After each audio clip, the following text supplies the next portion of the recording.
好好学习，渐渐向上。我们在东方大学学习汉语。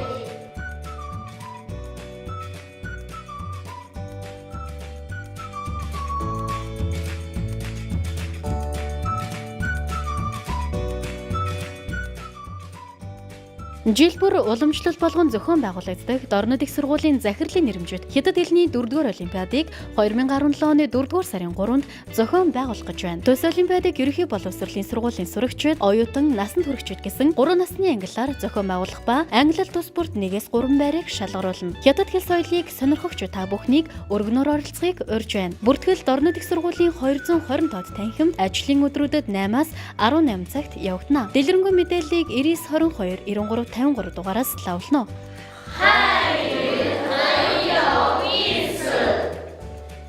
Дорнод их сургууль